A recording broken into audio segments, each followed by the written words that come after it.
Người khôn ngoan không bao giờ nói điều gì trong đời.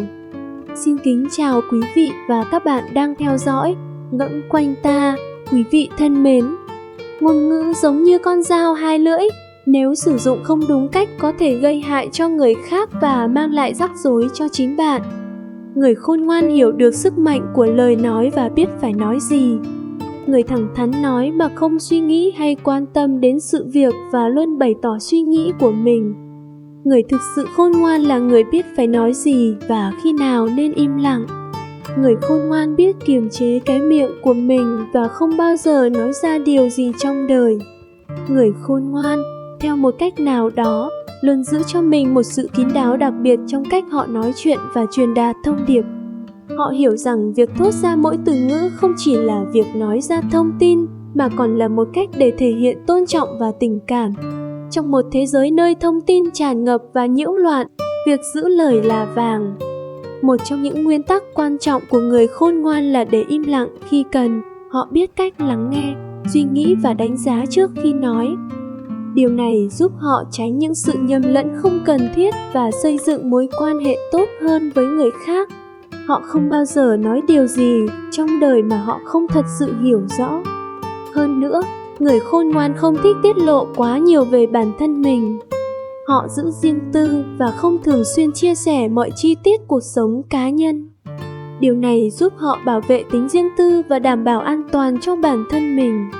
Đôi khi, một người dù có nói bao nhiêu đi chăng nữa thì đó cũng chỉ là những lời nói suông, vô nghĩa. Người khôn ngoan biết cư xử khiêm tốn trong cuộc sống, không nói lời khoe khoang mà dùng những hành động thiết thực để chinh phục những người xung quanh. Để tồn tại trong xã hội phức tạp này, bạn cần phải cẩn thận với những gì mình nói. Chỉ lắng nghe đúng sai của người khác và đừng nói quá nhiều để tránh gặp rắc rối. Không ai có thể biết được nước đằng sau đúng sai sâu bao nhiêu. Nếu không cẩn thận, bạn có thể mang đến cho mình vô vàn rắc rối.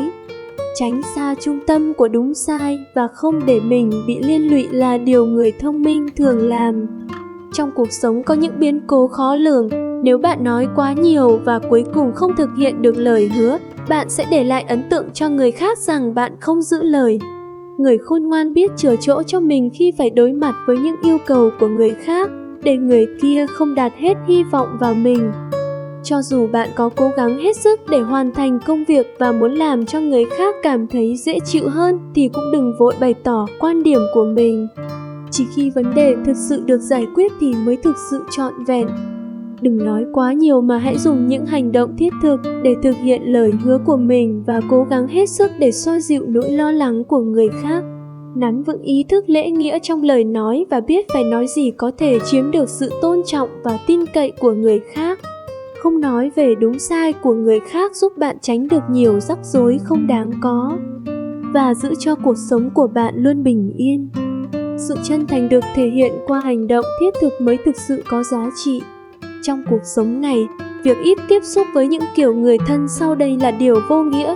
Tuy nhiên, bước đi trên thế giới này, có một số người thân có cùng huyết thống nhưng lại làm những việc khiến người thân của mình tổn thương.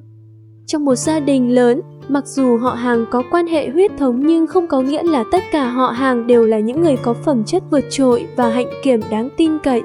Một số người thân thì sa đọa về mặt đạo đức và có tính cách xấu xa tận cốt lõi.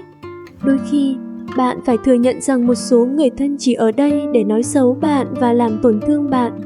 Trong cuộc đời này, nên ít tiếp xúc với những kiểu người thân sau đây vì họ chẳng có ý nghĩa gì. Một số người thân sẽ hỏi bạn đủ chuyện lớn nhỏ trong gia đình mỗi lần gặp mặt. Mục đích là để so sánh với bạn. Nếu trong quá trình so sánh, anh ta phát hiện đối phương vượt qua mình thì anh ta sẽ không thừa nhận từ tận đáy lòng người kia còn tốt hơn hắn. Nếu gặp phải người thân phải so sánh mọi thứ thì tốt nhất nên tránh xa. Vì nếu không cẩn thận, anh ấy sẽ so sánh với bạn và ảnh hưởng đến tâm trạng của bạn. Lý do một người phải so sánh mọi thứ với bạn là để chứng minh rằng anh ta tốt hơn bạn. Nếu bạn không thể gặp những người thân tốt của mình, đừng dành nhiều thời gian đến thăm họ.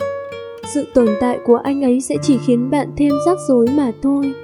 Ở đời, có một loại người thân không tốt, không chăm chỉ làm việc riêng nhưng lại rất thích nói đạo đức. Trong mối quan hệ họ hàng, không phải người thân nào cũng sẵn sàng tương tác với nhau. Khi ở bên nhau, người ta chỉ nghĩ đến lợi ích của mình mà không nghĩ đến lợi ích của người khác. Nếu anh ta thua lỗ và bị lừa dối, anh ta sẽ rất tức giận.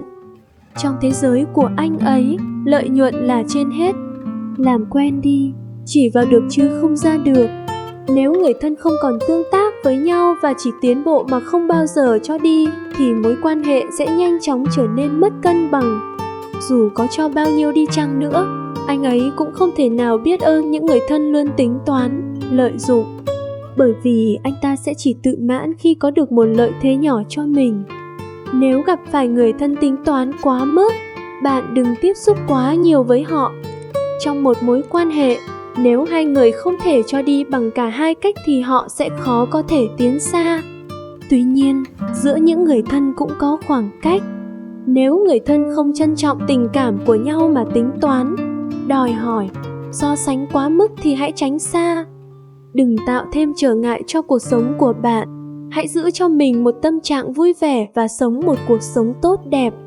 Hãy trân trọng những người thân đối xử chân thành với bạn, đối xử tốt với bạn và chăm sóc bạn. Quãng đời còn lại còn dài, hãy cố gắng báo đáp lại những người yêu thương bạn. Người thân gắn bó bằng máu mủ, nên giúp đỡ nhau trong cuộc sống. Tuy nhiên, một số người thân quá quan tâm đến lợi nhuận nhỏ mà không quan tâm đến tình cảm gia đình, nên thường chia tay người thân trong sâu thẳm, ích kỷ hơn. Nếu họ hàng luôn cãi vã, bất hòa vì những lợi ích nhỏ nhặt thì không cần thiết phải tiếp tục cãi vã nhau. Trong thế giới của nhau, những lợi ích này quan trọng hơn nhiều so với việc chung sống hòa bình giữa những người thân. Giữa họ hàng, vì biết ơn tình cảm gia đình nên sẽ dành cho nhau đủ sự tin tưởng và bao dung. Tuy nhiên, một số người thân lại không biết trân trọng tình bạn giữa họ. Vì lợi nhuận mà ngay cả mối quan hệ gia đình cũng có thể bị bỏ qua.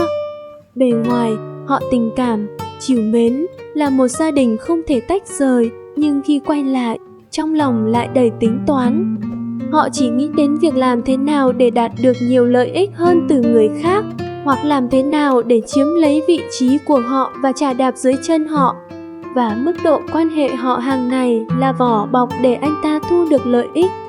Những người thân đầy mưu mô như vậy khó đề phòng hơn bất kỳ kẻ xấu nào. Trong cuộc sống, giữa họ hàng có sự ấm áp vì tình yêu thương nhau. Tuy nhiên, một số người thân lại âm mưu chống lại các thành viên trong gia đình vì tình yêu và không có chút tình cảm nào.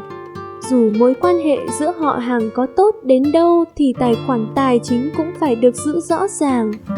Đừng tiếp tục tha thứ cho người thân thường xuyên vay mượn tiền mà không trả được. Người thân vay tiền mà không trả, đòi đi đòi lại đã hình thành tâm lý ỷ lại. Cho dù bạn có giúp đỡ anh ấy bao nhiêu đi chăng nữa, anh ấy không những không biết ơn mà còn coi đó là điều hiển nhiên.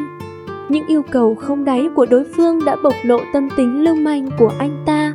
Chỉ có cách cắt đứt quan hệ càng sớm càng tốt.